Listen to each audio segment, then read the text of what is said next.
Alô, alô, bom dia, bom dia, bom dia! Hoje estamos aqui no portal Vida Viva.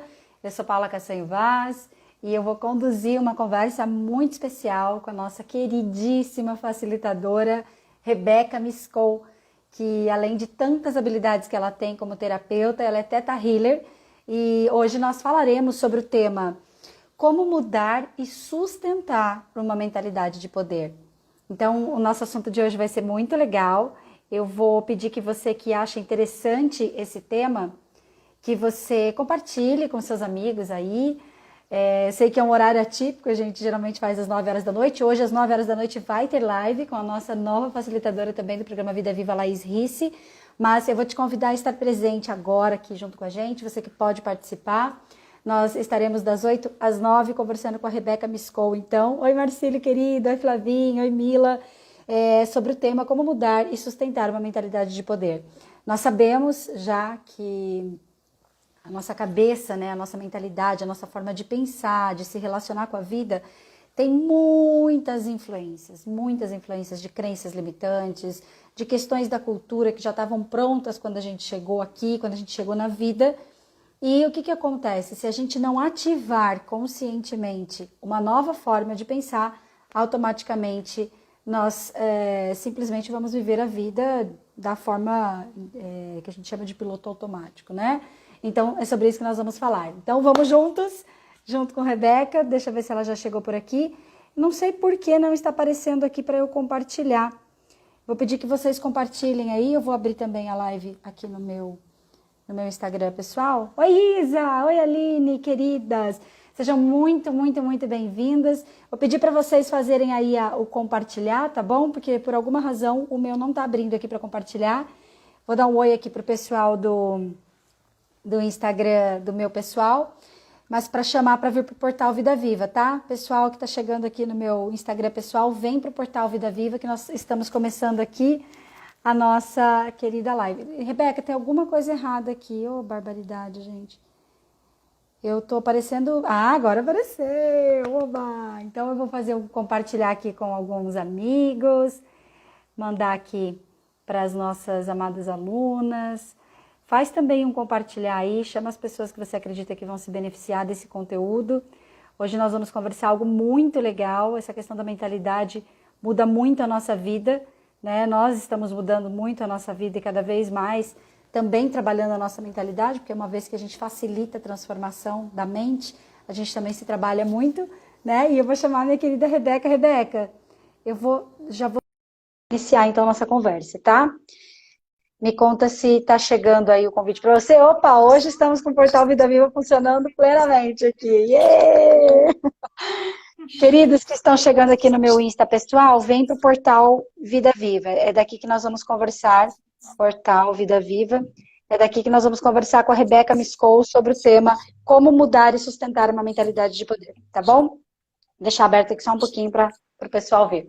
Querida, bom dia, bom dia. Que horário lindo a gente estar aqui juntas. Para mim é ótimo, né? De noite eu já tô em bateria 10%, mas de manhã tô no pique. Já tô com a mão cheia de tinta aqui. Tentei limpar para deixar minha filha ali distraída. E Que faz legal. parte também, né? Eu acho que você está me ouvindo bem ou eu coloco o fone? Acho que eu vou colocar o fone. Eu tô te ouvindo bem, mas acho que o fone é bom, que daí ele deixa um pouquinho mais concentrado O som, né? o Alô, som. ouvindo bem? Sim, tá, agora eu tô te ouvindo melhor ainda. Tá, deixa eu... Então vamos lá, minha querida. Eu queria que você, para começar, que você fizesse uma pequena introdução falando um pouquinho de ti, né? E como que você chegou no Theta Healing como uma técnica de mudança profunda de crenças. Então, bom, eu sou formada em direito, letras e direito, né? Então, a minha vida acadêmica, profissional, começou de uma forma bem convencional, pela faculdade, né? E só que eu desde pequena eu sempre gostei dessas coisas mais holísticas, floral. Quando eu estava na letras ainda, eu descobri os florais.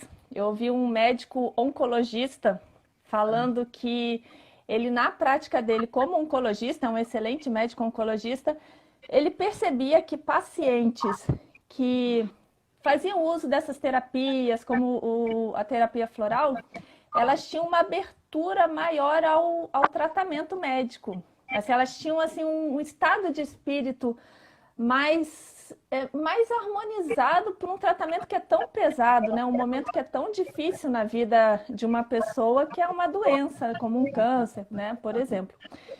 E eu lembro que aquilo, eu acho que isso foi em 2003 ou 2004, ficou muito forte em mim. Assim, gente, um médico da linha tradicional, até acho que eu já contei isso em alguma live contigo, né? Falando dos florais, ele disse que começou a indicar florais para a esposa, para a filha, para a sogra, né? Não que isso vá substituir o tratamento convencional, né? Todos têm os seus lugares, mas usar como um complemento, isso pode fazer uma grande diferença. E aquilo ficou na minha cabeça e eu comecei a estudar os florais. E eu gosto muito disso, de ler antes, sabe? De estudar antes de mergulhar no negócio, de provando.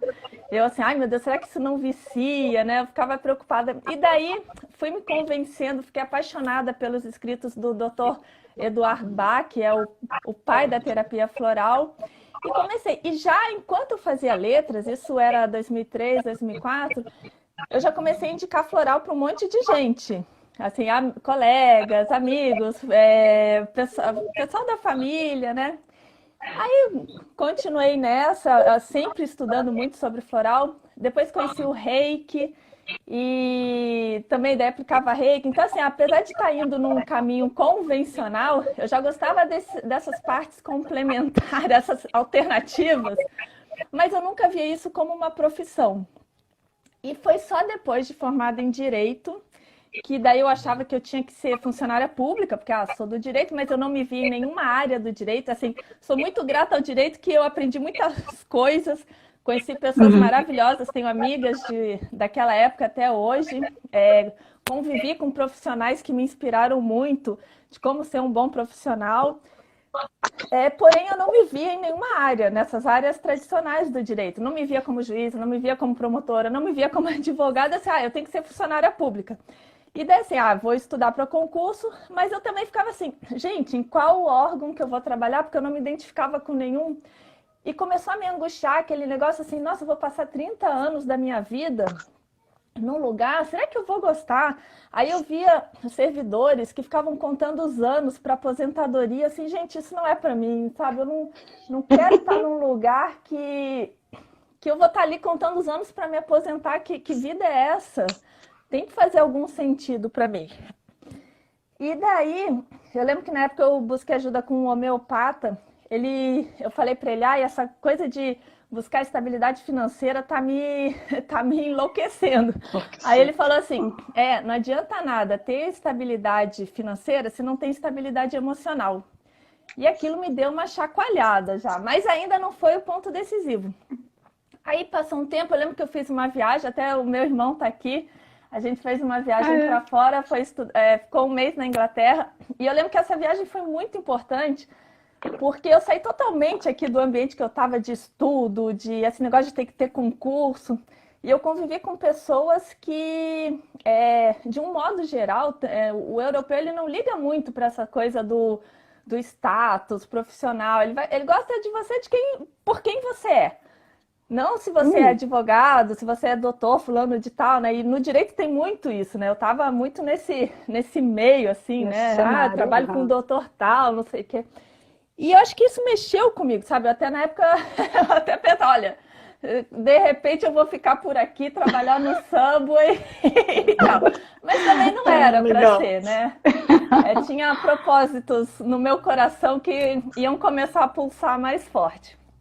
E daí voltei e, bom, voltando um pouquinho, em 2012, eu conheci as constelações. Busquei por uma dor minha, fiquei fascinada com a constelação familiar. É uma coisa assim que você olha e, meu Deus, revela tanta coisa. E eu comecei a estudar por conta própria também. Comecei a ler tudo do Bert Hellinger, não entendia quase nada. Mas fiquei fascinada, eu compartilhava no Facebook tudo que eu lia de interessante das constelações, aquilo que eu conseguia entender do Bert Hellinger eu compartilhava.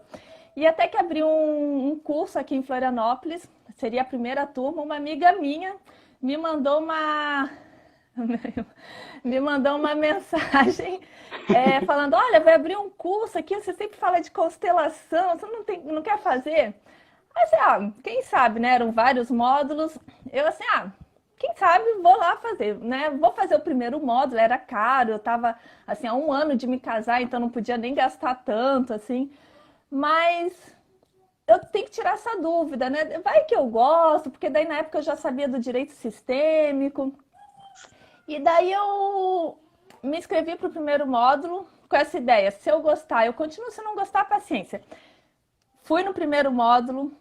Aquele módulo, acho que foram 3 dias, sexta, sábado, domingo. Eu já saí assim, alguma coisa já me transformou, porque eu saí com a seguinte certeza. Eu não sei o que eu vou fazer daqui para frente. Mas o que eu vinha fazendo, eu não vou mais fazer. Me veio essa certeza. Sabe quando assenta no coração? E eu acho que isso já tem tudo a ver com o nosso papo, né? A mudança não é uma coisa forçada. Às vezes é uma coisa meio que a gente vai sendo levado e a gente sente aquilo. E daí resolvi continuar o curso, né? Até digo, eu torrei minha economia nesse curso, mas valeu cada centavo. Foram 2 anos de duração, né? Essa formação foi bem longa, assim. E, bom, aí... Logo em seguida, daí eu já estava totalmente inserida nesse mundo assim, mais alternativo. Me casei, fui morar 1 ano no interior com meu marido, mais mudança. E daí abandonei o concurso, né? Já vi que não era nada a ver isso para mim. Eu assim, eu tô ali no interior sem trabalhar, o que eu vou fazer? Eu sou boa em florais, né? Modéstia à parte, eu estudo isso há mais de 10 anos, né? Fiz curso daí depois de formação, né? Dos practitioners lá da escola de Bach, né? Do Instituto Bach. Vou começar a atender com terapia floral. Aí eu lembro que o primeiro mês eu atendi uma pessoa. Eu fiquei tão feliz. Feliz? Eu fiquei super feliz. Gente, alguém confiou no meu trabalho. Adorei. No segundo mês, eu atendi 2 pessoas. Aquela primeira e a filha dela. Ela voltou! Uau! Adorei. Então, daí foi indo aos pouquinhos. Aí, quando eu voltei para Florianópolis, né? Eu terminei minha formação em constelação. Convidei 3 amigas para a gente começar a tocar os workshops. E é bom, nesse início eu senti que foi muito bom ter essa companhia, né? Porque a gente, né, eu tava começando, assim. E daí eu tive um espaço que, nossa, me abriu muitas portas para isso. E foi assim, foi aos pouquinhos. Aí nesse meio tempo fiz a formação em Theta Healing. O Theta Healing veio para mim, assim, parece que era algo que já fazia parte de mim. Só que ele só ordenou algo que estava meio bagunçado, algo assim que era questão da intuição, de perceber certas nuances energéticas, sabe? Então, o Theta Healing, ele me deu uma estruturada nessa parte assim mais intuitiva que eu já tinha, mas de uma forma mais solta. Então, veio agregar. E daí eu comecei a atender com a constelação e o Theta Healing.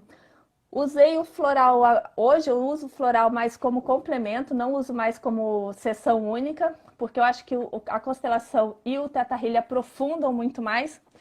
Porém, continuo usando o floral porque eu acho que ele é um complemento maravilhoso que me acompanha desde o início, né? Foi minha porta de entrada para as terapias.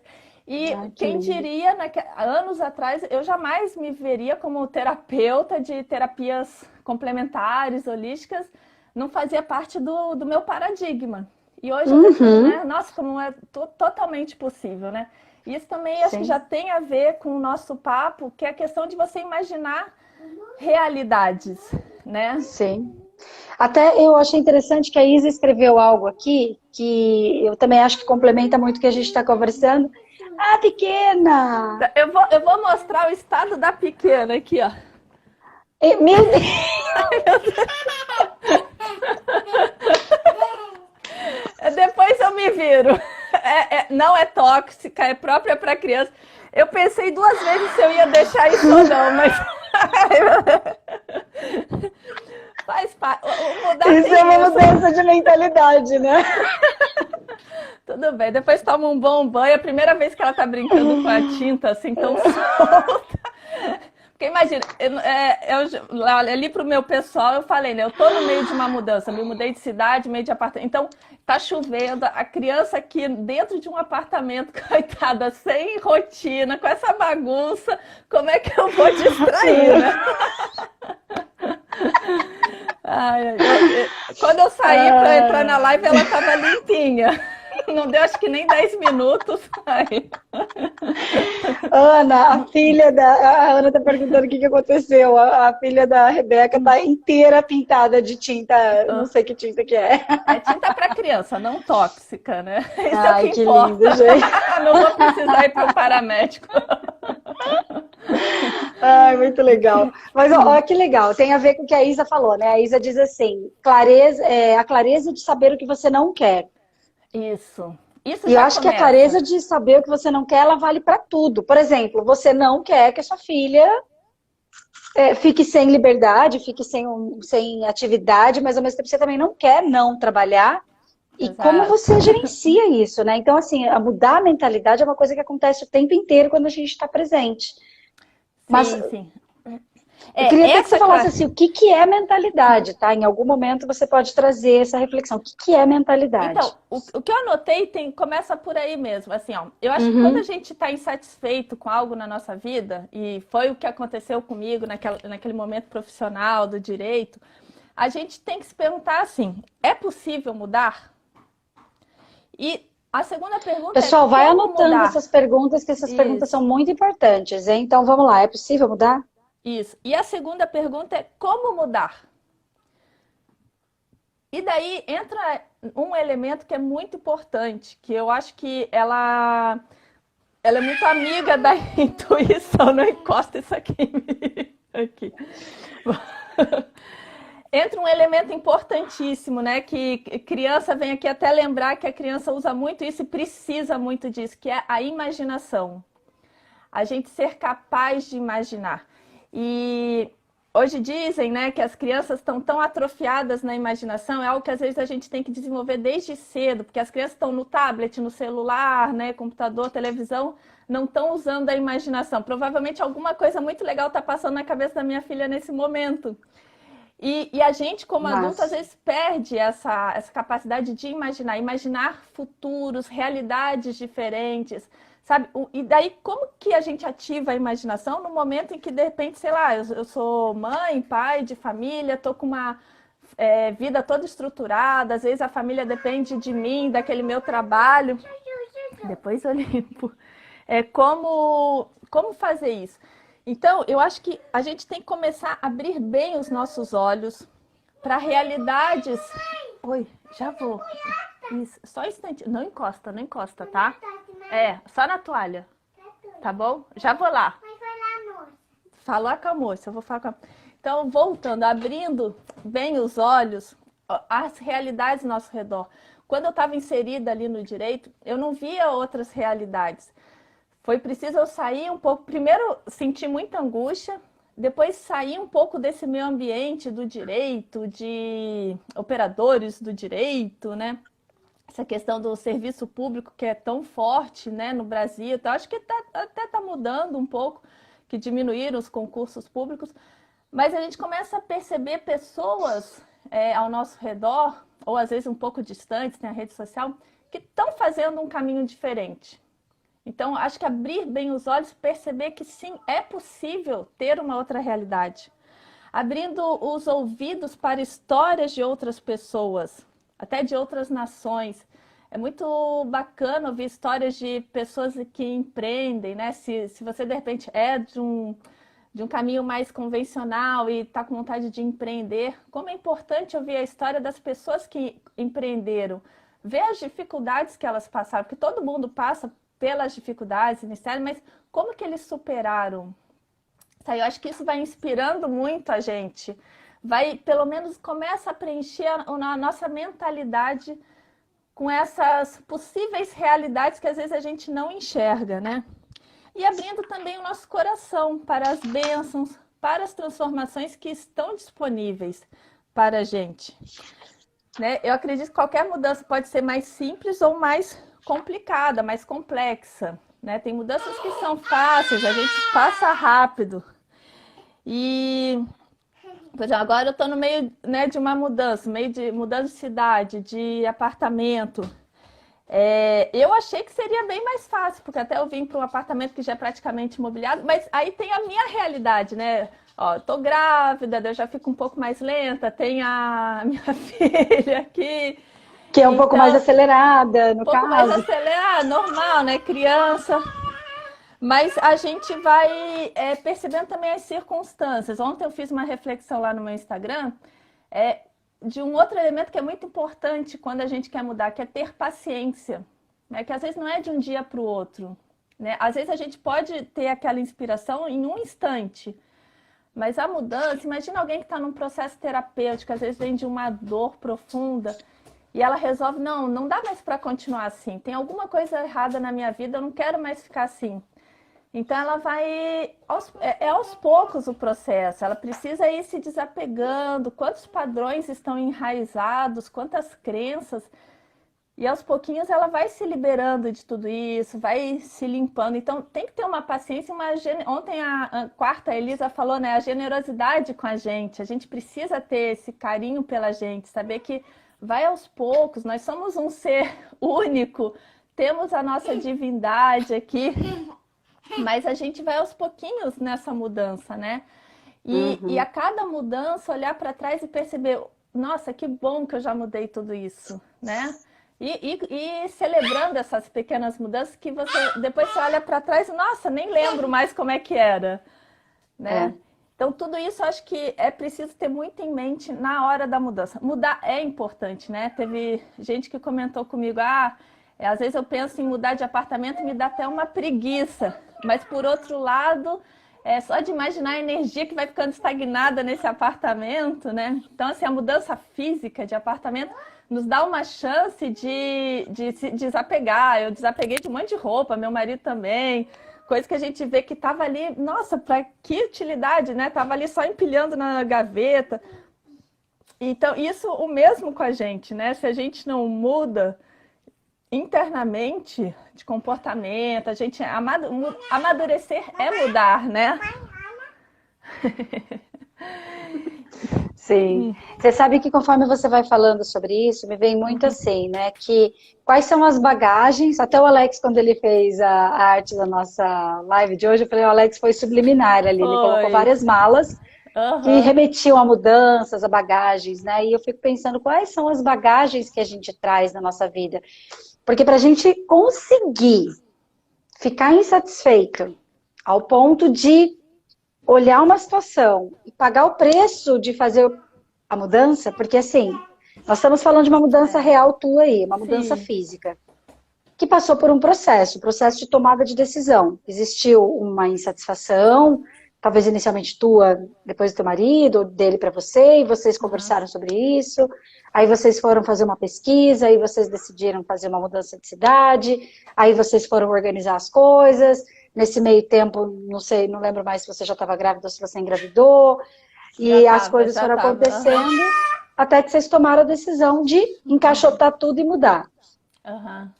Então, assim, vem a questão do processo, mas vem antes disso algo, que é essa insatisfação que te torna capaz de lidar com as consequências de sair daquele lugar, seja daquele lugar mental, daquele lugar psicológico, daquele lugar físico, né? Sim, eu A acho que Dani, primeiro. Dani, você está na Inglaterra já, Dani? Nós estamos com várias pessoas aqui que são de fora. A Ana da Irlanda, tem minha outra cliente está na Irlanda também. A Dani, se eu não me engano, está na Inglaterra. Evoluir é mudança, né? Uhum. Pode falar, Rebeca, desculpa. Exatamente. Eu acho que a mudança começa por essa insatisfação. Por isso que a gente fala só bons sentimentos. Às vezes os sentimentos negativos são muito bons porque eles nos impulsionam. Já vai, já vai. Eles nos impulsionam a querer mudar. Né? Se a gente olha para a história das nações, a história dos imigrantes, por mais que muitos tenham passado por dificuldades, por que eles ousaram atravessar um oceano para um lugar desconhecido? Porque havia uma insatisfação onde eles estavam. E daí junto vem uma outra coisa, uma esperança de que no futuro seja melhor, de que o que está depois seja melhor. Então, além da insatisfação, vem junto a esperança. Isso foi algo que eu também anotei aqui. Por exemplo, uma pessoa que está fazendo uma dieta, se ela vem de uns hábitos alimentares péssimos, vai ser difícil inicialmente mudar todo aquele hábito alimentar, começar a comer mais saudável, né? Porque ela já estava acostumada com um padrão. Mas se ela tem em mente a insatisfação, pô, minha saúde está péssima, eu estou sem fôlego, eu já acordo cansada, eu quero mudar. E daí ela começa a se imaginar como que ela vai ficar melhor depois. Mais disposta, com mais energia, mais esbelta, com mais autoestima. Então, se ela tiver sempre isso em mente, isso vai impulsionando para que ela continue nesse processo de mudança. É um processo, né? E ela, à medida que vai conquistando resultados, eu acho que vai sentindo até mais confiança. Olha, tá valendo a pena. Ela já consegue subir um lance de escadas e vai continuando. Então, até atingir aquilo que ela quer. Então, tem a insatisfação que impulsiona e depois vem essa esperança junto. Que legal você dizer isso, porque daí vem assim, né, a importância da pergunta do porquê vai valer a pena. Exatamente. Porque eu vejo que muitas pessoas não vão adiante nas suas metas, nos seus desejos, porque nem faz sentido para ela. Porque quando você pergunta para uma pessoa, tá, mas, por exemplo, você quer emagrecer, mas quer emagrecer por quê? Sim. Ah, porque a pessoa meio que se perde. Quando a pessoa se perde na primeira resposta, aquilo não tá dentro dela, é de alguém. Então, eu acho bem importante você trazer isso para você. Ok, eu quero realizar esse projeto, eu quero trocar de carro, eu quero mudar de profissão, eu quero ter um relacionamento amoroso, enfim, serve para qualquer coisa. Eu quero ter mais saúde, vitalidade, energia. Ok, por quê? Para quem? Eu gosto da pergunta, para quem você quer? É o Porque... para quem, exatamente. É porque muitas vezes você vai fazer para outra pessoa. Eu me lembro de mim mesma, assim, faz muitos anos que eu faço esses treinamentos de mentalidade, né, que eu já entendi que eu preciso alimentar minha mente, que eu preciso me desenvolver como pessoa para poder ter a possibilidade de criar novas realidades. Para mim, sair dos padrões herdados e repetitivos e automáticos. Mas mesmo assim, tem várias coisas que eu faço hoje que há 2 anos atrás eu não fazia. Porque a minha mentora, porque o meu mentor, eles falavam que era importante, etc. Mas para mim eu tentava, mas falava, cara, não é isso. Eu estava até conversando com uma amiga essa semana, que às vezes a gente lê fórmulas prontas, né, para várias coisas. Só que parece que tem alguma combinação dentro da gente que a gente precisa passar para que compreenda melhor essas fórmulas. E daí parece que até é algo natural. Né? Essa amiga está falando de questão da internet, que ela agora vai começar a empreender aqui na internet, e ela pegando várias dicas com o pessoal de marketing digital.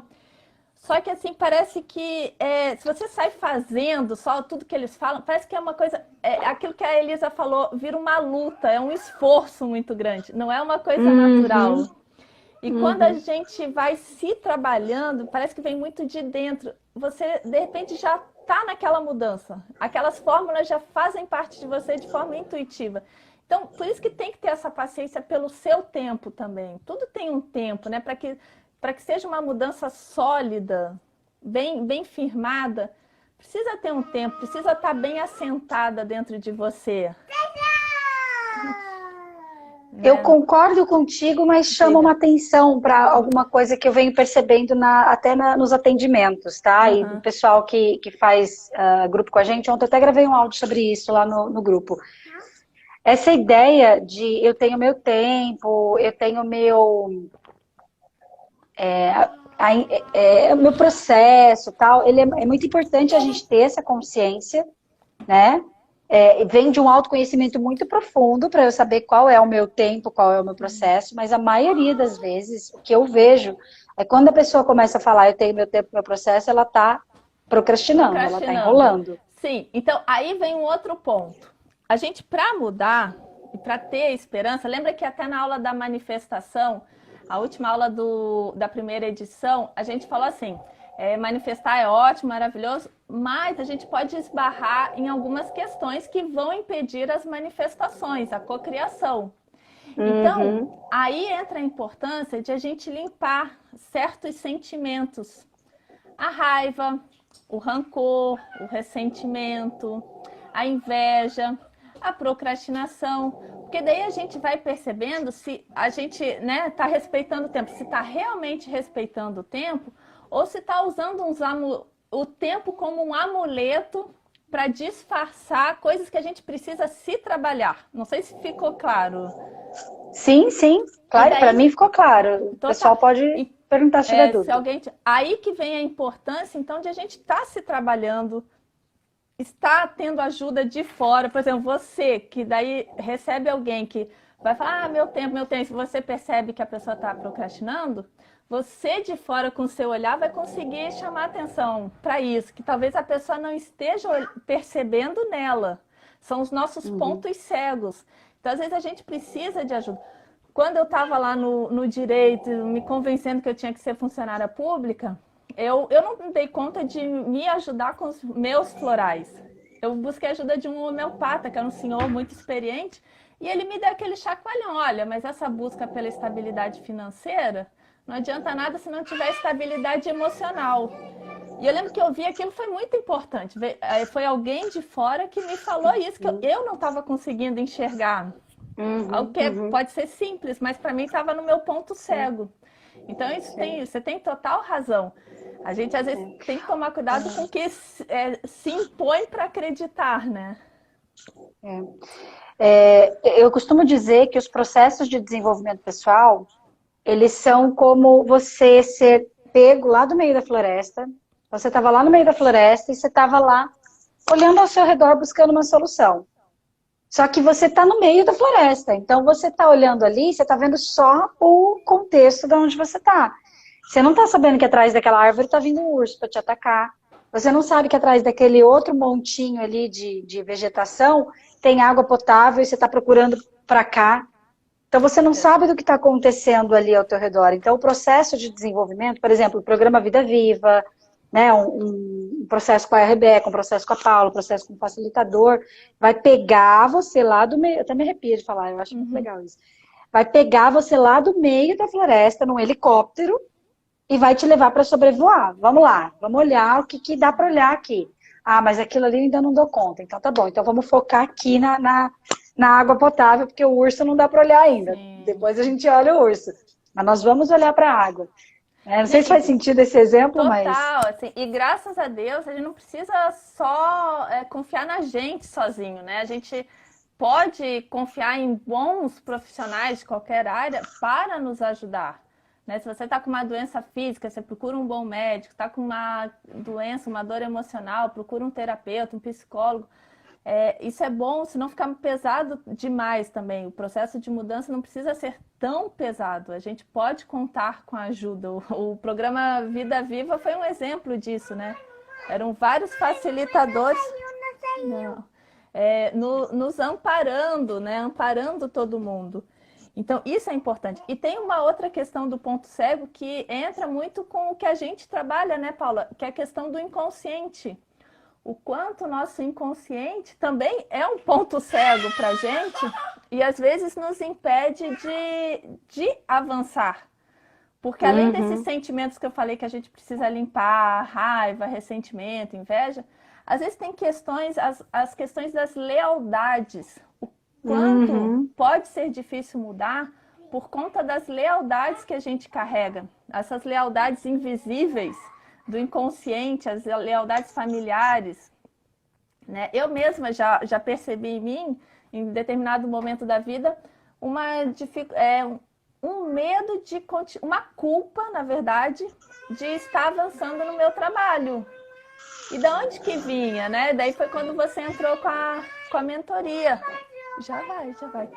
Então, de perceber de onde que venha isso, como assim eu tô progredindo, avançando, e por que eu sinto culpa? Da onde que vem isso? Né? Como constelador, a gente já percebe quando tem algo errado, às vezes, né? Não 100%. Mas às vezes elas nos boicotam muito também, né? Sim. Será que por exemplo, eu vi a história de um rapaz que abriu várias empresas, todas faliram. E ele fez uma constelação. E de onde que vinha isso? Aí ele foi ver que tinha um antepassado que teve um grande negócio, era um cara riquíssimo, perdeu tudo de uma hora para outra. Então ele percebeu na constelação uma lealdade a esse antepassado que perdeu tudo. Isso é de forma inconsciente, né? Não tem razão de ser, mas acontece. Então isso às vezes dificulta a nossa mudança, né? Ou então, por qual motivo eu quero mudar? É para fazer diferente dos meus antepassados, mas com que postura? É uma arrogância? Ou você consegue olhar para os seus antepassados? Isso é muito forte, você olhar para os seus antepassados, fazer uma grande reverência a eles e dizer, puxa, obrigada, agora eu vou honrar a minha vida, fazer o melhor que eu posso para que tudo que vocês passaram não tenha sido em vão. Isso dá uma força e já muda a sua energia para a mudança, para o progresso, né? Sim. E, na verdade, isso que você traz, né, da intenção, essa postura da intenção que você tem, ela é muito séria e muito importante, porque como a gente não aprende a ordenar internamente os nossos propósitos, enquanto a gente está vivendo o piloto automático que a cultura, que a sociedade ensinou pra gente, nós temos uma intenção distorcida. Pode falar, pode falar. Sobre o motivo da mudança. Fechar a janela aqui. Tá.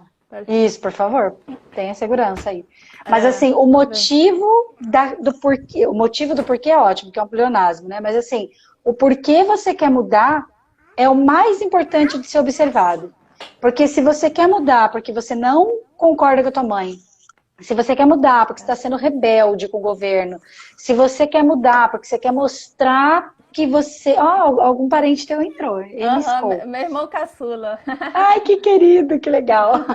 Então, se você quer mudar, porque você quer fazer uma contravenção, porque você quer provar que você deu certo, e que você quer provar... Ontem eu estava atendendo uma cliente que nós identificamos que o que ela estava buscando fazer na relação de casal dela era, inconscientemente, uma intenção de provar que o marido dela seria um pai melhor do que o pai dela foi para ela.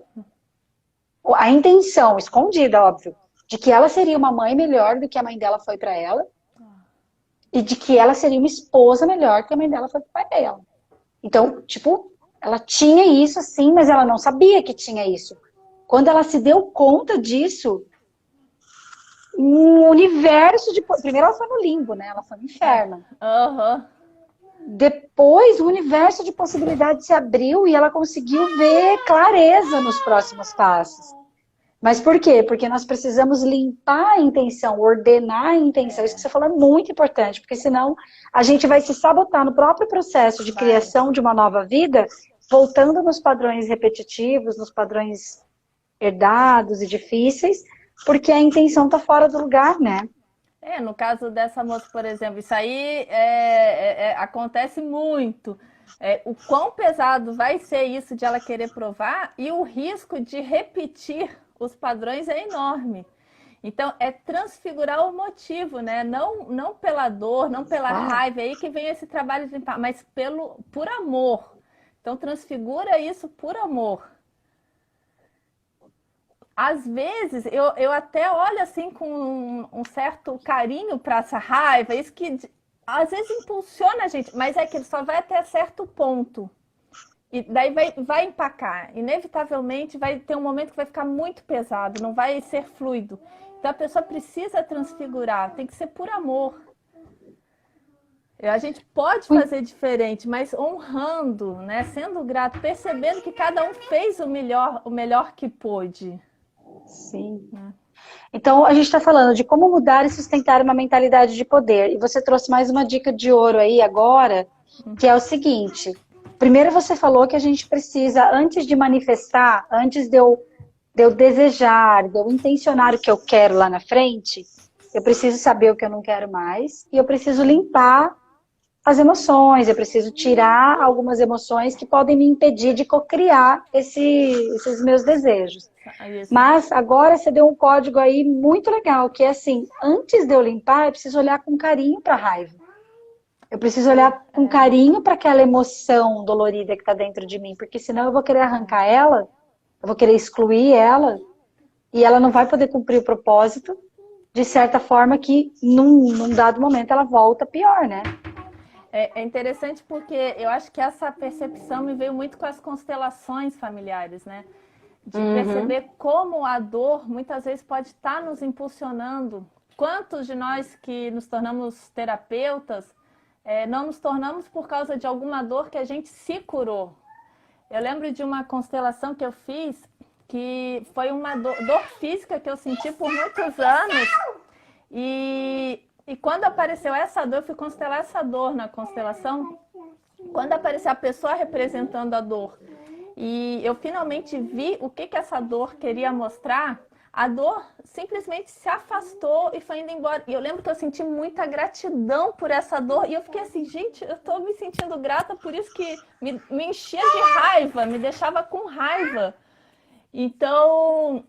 Parece até contraditório, né? Parece contraditório. Quem que vai querer sentir dor? Não é que a gente vai buscar dor, mas perceber que muitas dores, muitas experiências ruins nos impulsionaram para algo bom. Perceber isso, olhar com gratidão, né? Um trabalho ruim, um relacionamento ruim, amigos ruins, sei lá, parceiros ruins. Se a gente usou isso como uma força, essa dor, esse algo ruim, para buscar uma ajuda, buscar uma transformação, a gente pode depois olhar para trás e, puxa, que bom que isso me despertou. Eu amo a história da Lois Hay, aquela que escreveu Você Pode Curar a Sua Vida. E eu sempre falo, se for ler aquele livro, começa lá pelo final, quando ela conta a biografia dela. Ela teve um início de vida muito pesado. Teve abuso sexual, abandono de família. E como aquela teve mulher... Teve um câncer também, né? Teve câncer. E como depois você olha os vídeos dela com 80 anos... Meu Deus, era um otimismo, era uma força, né? Porque ela conseguiu olhar para tudo isso e transfigurar. Ela não escondeu nada da história dela. Ela olhou com um olhar de aprendizado, de gratidão, porque ela fez algo de bom. Aquilo a impulsionou para algo muito bom, né? Eu lembro de um documentário que eu vi com ela. Ela ia completar 80 anos, né? Ela falando assim, eu estou começando a melhor década da minha vida. Ela morreu acho que depois dos 90, né? Foi. Ela faz 2 anos que ela morreu, 2 anos e meio que ela morreu. Foi recente. Mas ela ali, 80 anos, estava inteira, sabe, ereta, assim, aquela alegria, né? Então, mas isso é fruto dessa mudança interna, de como ela olhou para esse passado, como ela resolveu, isso aí não vai me definir para o resto da vida. E não definiu, né? Ela decretou isso para ela mesma. Pelo contrário, né? Ela usou isso para fazer uma mudança tão profunda que mudou vidas, né? E vem mudando vidas e vai mudar vidas num grande legado aí. E exatamente. E muitas pessoas que às vezes passam por uma dor muito profunda e se curam, elas se tornam até esse canal de luz capaz de ajudar outras pessoas, porque elas já passaram pelo vale negro, né? A escuridão da alma, elas já passaram, já superaram. Então elas agora conseguem lançar luz para outras pessoas. A experiência sempre vai ser individual para cada um, mas por isso que é importante a gente conhecer pessoas que superaram. Eu acho que elas sempre nos inspiram. E a gente olhar com esse olhar de admiração, nunca com um olhar de rancor, ressentimento, que isso nos afunda mais. Eu vou só mudar aqui, que eu acho que está ficando escuro. Aqui, só para pegar essa luz melhor. Então, agora sim. Melhorou, né? Agora eu vejo você. Ai, meu Deus. E eu vejo... Gente, tá cada vez pior. Meu Deus! Péssima ideia. Borboletinha, já vai acabar, borboletinha. A gente vai... Não, isso também serve, a gente vai aprendendo o que funciona na mudança ou não. Eu achei que seria uma ótima ideia deixar a tinta com ela. Tá bom. Da próxima vez eu vou deixar só na massinha mesmo. Não, mas agora você vai em algum lugar, compra produtos de limpeza que não são tóxicos e você Não, vai tem. ensinar a limpar. A próxima etapa. A próxima etapa ela vai limpar junto aqui. Mas, Rebeca, você sabe que eu acho que uma coisa assim que eu admiro muito na sua fase atual, né? E a gente até falou um pouquinho sobre isso esses dias e tudo. Talvez 2 anos atrás, depois de você fazer alguns processos teus de autopercepção, né, de autoconhecimento, de desenvolvimento de uma nova forma de enxergar as coisas, jamais você se permitiria fazer uma live com a tua filha aí. Não, Se acho não que não. tivesse lá no consultório, se não tivesse com a É. internet não sei o quê, se não tivesse com si. Então você deixava de contribuir, você deixava de levar adiante, isso me deixa impactada, assim, né? Não, agora eu tô grávida, eu não posso fazer isso. Agora eu tô isso, eu não posso. Cara, você pode tudo. É só você. Até acho que tem algumas limitações físicas mesmo, mas tem uma pessoa aqui que tá, acho que é a Kelly, do Bien Marché. A Kelly é uma pessoa inspiradora. Ela é osteopata, fisioterapeuta também, uma super mãezona. Ela toca uma clínica aqui, está lá na Holanda. Ela é uma pessoa fantástica. E é um exemplo de pessoa que sabe conciliar com o filho também. Ela tem uma filha um pouquinho maior que a minha já. Mas Ai, que legal, é ela mesmo. ela é linda. Uma pessoa. Minha filha já fez osteopatia na clínica dela. É um lugar de luz aqui em Florianópolis. E sim, é outra coisa da mudança, é perceber a nossa realidade e como adaptar isso. Não tem como fugir, né? Eu sou mãe, tô grávida, é a minha realidade, eu vou fingir que não, né? Essa mudança, por exemplo, tá sendo mais lenta. A primeira vez que eu me mudei com meu marido era só eu e ele, né? Mas o que eu posso tirar disso? Isso me traz muita força. Ser mãe me traz inúmeras forças, muitos aprendizados. E me desafia nesse ponto também, né? E é bom encontrar pessoa também que acolhe isso, né? Você acolheu isso. Às vezes no programa Vida Viva, a primeira edição, às vezes eu estava falando e às vezes ela parecia mamãe, né? Às vezes ficar quietinha aí faz parte da vida, né? Que bom a internet, aí que tá. Eu acho que a gente tem um mundo assim mais que nos permite mais possibilidades, né? E se perguntar, como é que é aquela técnica, né? Crânio sacral, uma que é tipo uma massagem na cabeça, barras de axis. O barras de axis, ele ensina muito a questão da pergunta, né? De a gente lançar a pergunta para o universo. E eu adoro aquela pergunta, como pode melhorar? E lança a pergunta para o universo. Às vezes a gente não tem a resposta, mas lança a pergunta que aos pouquinhos ela vai se assentando na gente. E tem tantas possibilidades. Já vou. Que linda, exatamente. Como pode melhorar e quantas possibilidades vem de quando você se abre para isso, né? Exatamente. Eu vejo a Kelly, né, que eu mencionei. Nossa, lá na Holanda, daí falando o vídeo pro pessoal daqui. E como ela trouxe uma rede para ajudar ela. E como a gente daí consegue achar pessoas do bem que estão na mesma sintonia. Tudo isso faz parte da nossa mudança. De também se abrir para essas, como eu falei no início, né? Se abrir para as bênçãos e para as transformações que a vida está nos trazendo. Sim. Se abrir para as bênçãos e para as transformações que a vida está nos trazendo. Se abrir. Como se abre? Com tanta coisa na cabeça, com uma mistura. Ai, porque é crise, porque é isso, porque é aquilo. Como que eu me abro para essas transformações? Como eu abro esse olho, Rebeca? Como que o Theta Healing, como que essas técnicas de se olhar mais profundamente podem ajudar a se abrir para as transformações e os milagres que a vida já quer te dar? Na quarta, alguém perguntou para a doutora Elisa, né? E a pandemia não está deixando todo mundo doente. E ela deu uma resposta, sim, muita gente está ficando doente, mas tem muita gente que está tirando o maior proveito disso, né? A postura que você tem diante de tudo isso, Então, o Theta Healing, ele entra muito na questão de trabalhar essas crenças, de a gente começar a perceber quais os pontos cegos que a gente está entrando e que está nos prendendo, nos fechando num quartinho escuro que não nos permite enxergar além. Esse trabalho de crenças, como que eu estou dizendo as coisas? Ah, essa pandemia é horrível, essa pandemia me apavora. Essa pandemia, eu vou, desde o início, né? Já tem, nossa, eu vou afundar nessa pandemia. E quanta gente soube tirar proveito, se encheu de coragem. Eu lembro que no início da pandemia eu me conectei muito com histórias de coragem da minha família, sabe? De antepassados. Eu tive um avô que foi para a Segunda Guerra Mundial, por exemplo, com Nossa, 20 que e lindo isso. pouquinhos anos. Ele já era, eu acho que ele já era noivo da minha avó. E assim, gente, imagina um rapaz, bom, naquela época até eu acho que era mais amadurecido, era mais adulto, mas com 20 e poucos anos, indo para o outro continente, não tinha internet, não tinha WhatsApp.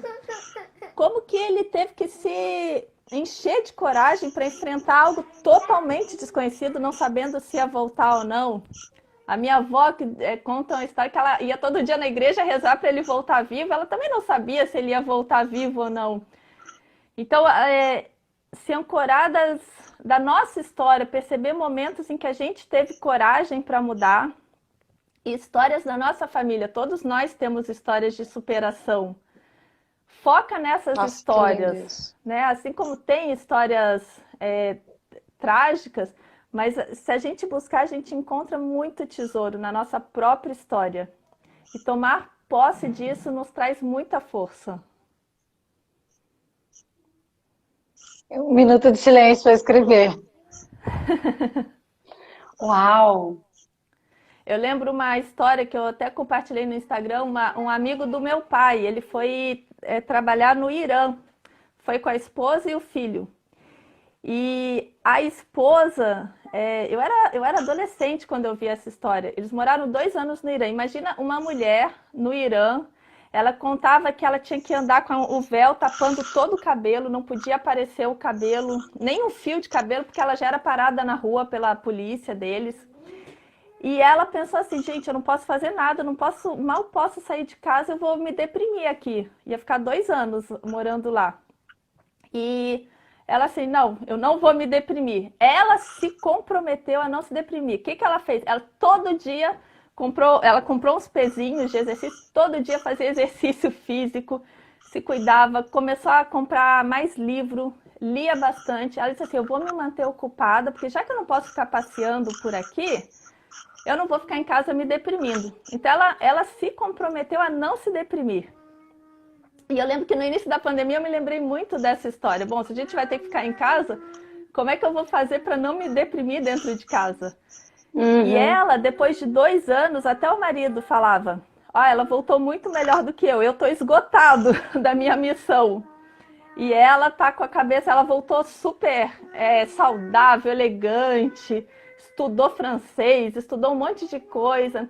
Então vai desse compromisso e todo mundo pode se comprometer a não afundar, né? Por pior que esteja a vida, eu posso me comprometer. Não, eu agora, isso chega. Tem um filme que eu assisti muitos anos atrás, se chama Melhor é Impossível. É com Jack Nicholson, não sei se alguém assistiu, mas esse filme é maravilhoso. E tem uma cena especificamente, que quem lembra do filme, tem uma moça que é mãe solteira, então o filho dela toda hora precisava ir para o hospital, ela tinha que ir de emergência, ela estava sempre nessa correria. E um dia ela encontra o Jack Nicholson, que gosta muito dela, e contrata um bom médico para tratar do filho dela, porque ele queria que ela, que era uma garçonete, continuasse atendendo no restaurante. Muitas vezes ela faltava por causa do filho doente, né? Esse médico bom vai, vê que o menino, na verdade, só tinha umas alergias e cura esse menino. E eu me lembro que quando o médico dá essa notícia para essa mulher, para a mãe, né, da criança, e ela assim, eu não vou mais precisar ir para os plantões, para as emergências do posto público. Ele assim, não, pode ficar tranquilo, seu filho já está medicado, era só alergia, ele está bem. dá um choque nela, porque como assim? Ela já estava tão acostumada com aquele padrão ruim que até deu um susto assim, nossa, o que eu vou fazer da minha vida agora com tanto tempo livre, sem ter que levar meu filho no hospital de emergência toda hora? Acabou a razão de viver. Acabou. Ela teve que reencontrar. Daí o filme, ela, né? E eu lembro que essa cena me marcou muito, como às vezes a gente se acostuma com um padrão ruim, com aquela situação ruim, e pode mudar. Busca o universo, como encontrar uma solução para isso. E procura, vai procurando a solução. Que lindo. Uau. Nossa, olha isso aqui. A louca das anotações. Adorei. Nossa, nós estamos aqui há 5 minutinhos de finalizar o nosso encontro, né? Eu quero agradecer muito, principalmente a você, por ter se disponibilizado para estar aqui junto com a gente, para dar essa aula de vida mesmo, que, nossa, quantos insights. Eu estou aqui, eu vou digerir tudo isso, porque realmente foram muitos insights. Estou bem feliz mesmo da gente estar vivendo essa movimentação juntos, né? Agora, dia 17, que é domingo, gente, começa a continuidade do programa Vida Viva 2.0, que tem sido aí o nosso elo de ligação. Nós estamos muito felizes como facilitadores por termos nos encontrado e por estar somando tanto. Na verdade, a gente já passou do nível de somar, a gente está multiplicando mesmo, né? Valor, vida, ferramentas. E se você tem desejo de ficar mais perto, manda um direct aqui no portal Vida Viva. Nós temos um presente para você, a própria sessão de manifestação, né? Quem quiser receber esse presente, a gente libera para você essa sessão que a gente fez, a sessão de manifestação do dia 31 de janeiro, que a Rebeca já falou que a gente pode fazer sempre que a gente quiser. Eu já fiz mais uma vez, inclusive, tá, Rebeca? Ai, que legal. Te digo que eu fiz, foi muito legal. E você que deseja ficar mais perto, quer conhecer mais sobre o programa Vida Viva, nos deixa saber disso para que a gente possa te orientar. Nós vamos receber, sim, pessoas que não participaram da primeira edição, mas que estão de coração aberto, querendo mudar de vida junto com a gente, tá bom? Essa sessão é incrível, né, Isa? Dani, que alegria você aqui, gratidão a todos vocês, tá? Fica perto dos nossos canais. E eu queria que vocês escrevessem aqui, porque valeu a pena, tá bom? Inês, a gente está terminando aqui, tá? Se você assistiu até agora, mas vai ficar gravado sim. Queria que quem estiver aqui ainda escreve por que valeu a pena ter participado desse encontro com a Rebeca. E eu vou colocar daqui a pouco uma frase ali no nosso feed. E aí você pode comentar, sempre traga seus amigos, compartilhe esse portal de desenvolvimento pessoal. Lembrando que hoje à noite, 21 horas, nós temos uma live com a Laís Risse. Nós vamos falar sobre como dizer não sem parecer egoísta. Bom ou não? Rebeca, vamos fazer uma foto? Bora, bora. Faz um sorrisão aí. 1, 2, 3 e já! Pessoal, quem quiser printar também, ó, pode escrever depois hashtag Eu Sou Vida Viva. Vamos multiplicar essa missão, tá bom? Arlene, é a Arlene que chama? Manda um oi ali pra gente no direct que a Isa já vai falar com você, tá bom? Gente, beijo grande, muita luz pra nós. Cadê a pequena? Agora ela vai embora, né? Verônica, mas eu vou... Olha o chão. O que me Depois espera? você tira uma foto dela e manda aqui. Marca a gente, marca o portal Vida Viva, fala que é Vaza Oficial. Tá aqui, ó. Muita luz, muitos insights. Meu Deus! Verônica, você tá parecendo um pinguim da Malásia, meu amor. Dá um sorriso, deixa eu ver teus dentes. Ai, quantos dentes estão ainda? Bem que os dentes estão brancos ainda. Linda, linda. Gente, ela é muito linda. Deixa eu tirar uma foto, peraí. Verônica, olha pra tia pra gente tirar uma foto. Isso aí. Ai, meu Deus. Presente da nossa vida, gostosura. A Arlene, uma amiga, me indicou a Rebeca. Foi ótimo conhecer, muita luz, novos insights, buscar os tesouros da nossa própria história, lindo demais. Sim, gente. Dá tchau pra gente, Verônica. Tchau. Tchau, gostosa. Beijo, gente. Beijo.